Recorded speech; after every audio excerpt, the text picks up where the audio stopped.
Армысыздар.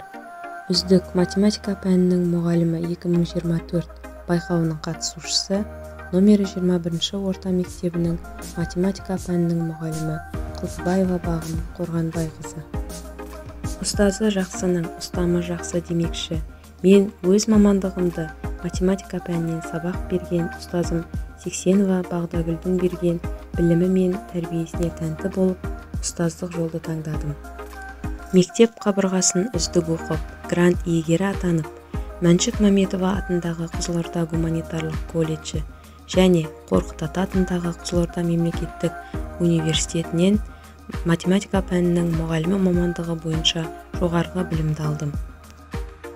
Қазіргі таңда өзім білім алған номері 21 орта мектебінде ұстаздық қызмет атқарып келемін. Мектептің жаны мұғалім. Мұғалім қандай болса, мектеп һәм сондай болмақ.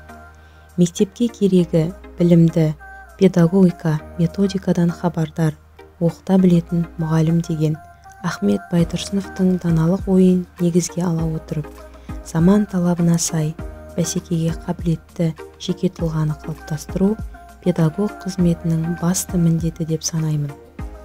Бүгінге дейінгі еңбек жолымда сан мыңдаған шәкірттердің жүрегіне жол тауып, ғылым, білім көшінде жалықпай, шаршамай төккен терімнің арқасында біршама жетістіктерге жеттім деп айта аламын.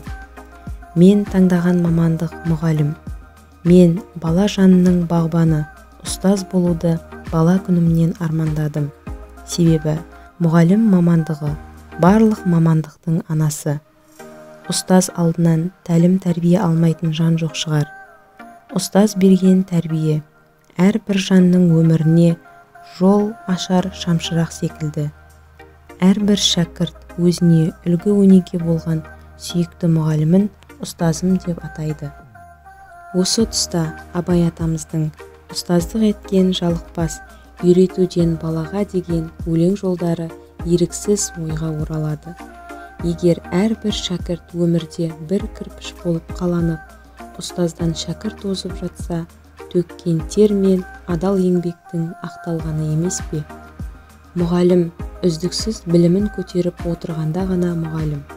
Ал оқуды, ізденуді тоқтатқанда, оның мұғалім білігі де жоғалады деп айтқан Пушинскийдің сөзі есіме түседі.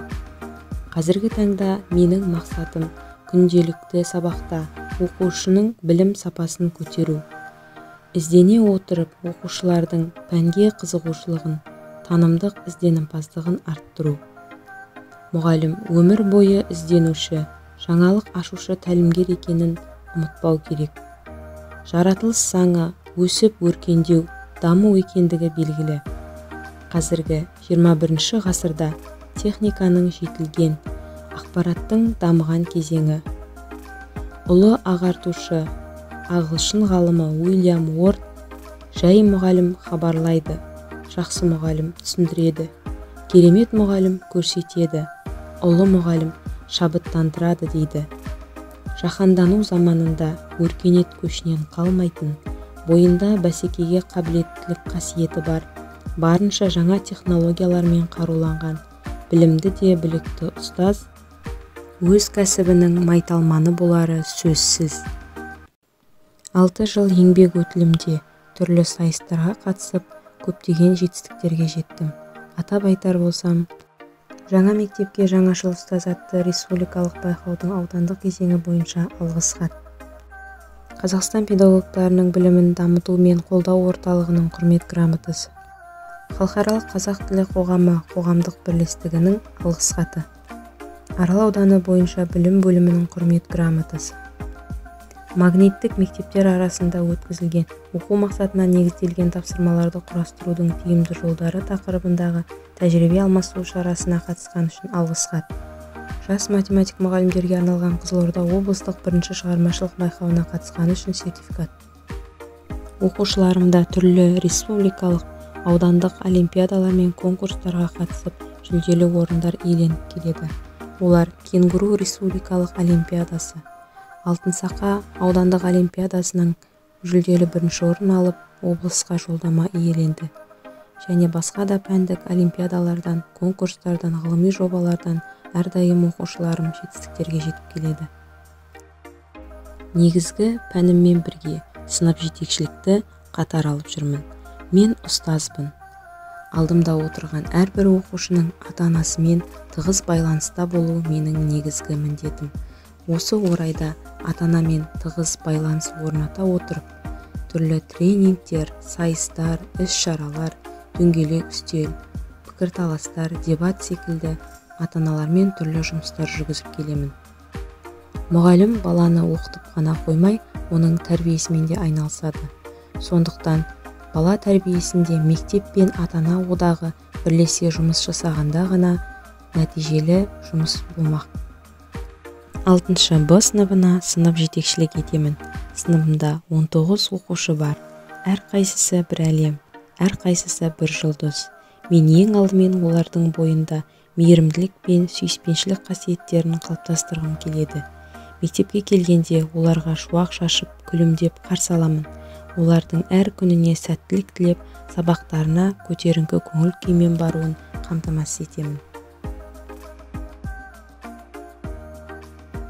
Мектепте өткізілген әртүрлі іс-шараларға белсене қатысып, өзімді сан түрлі қырымнан көрсете білген білікті ұстазбын.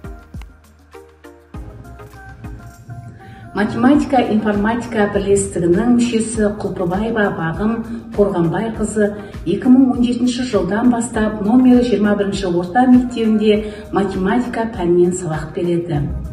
Бағымның өз пәніне деген қызығушылығы жоғары, өз білімін шығармашылықпен ұштастыра білген білікті маман.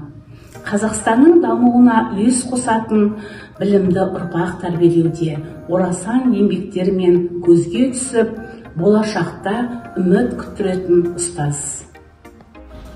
Құлпыбаева Бағым Қорғанбайқызы номер 23 мектепте математика пәнінің мұғалімі қызмет атқарып, Бағым жас маман ретінде Бағымның ізденушілігі, мұғалімдік қызметіне деген қызығушылығы басым.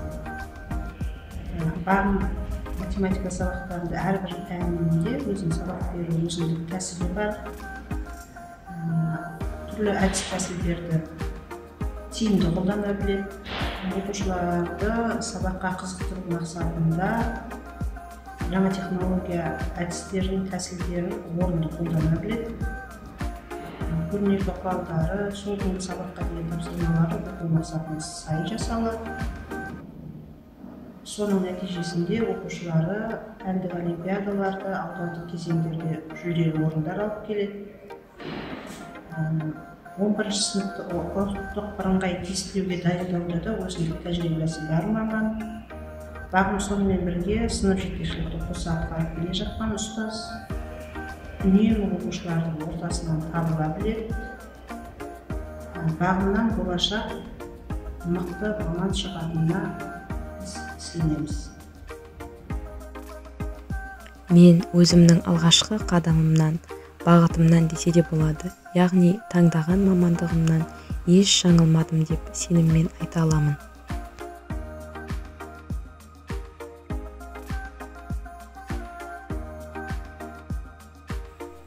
Ұстаздық қызметпен қатар отбасын, бала тәрбиесінде қатар алып жүрген үлгілі келін, аяулы анамын. Отбасында 2 бала тәрбиелеп отырған анамын. Ал жұмыс орнымда білім берген барлық шәкірттерімнің анасымын. Қызығы мен қиыншылығы қатар жүретін ұстаздық қызметті алып жүру мен үшін үлкен абырой.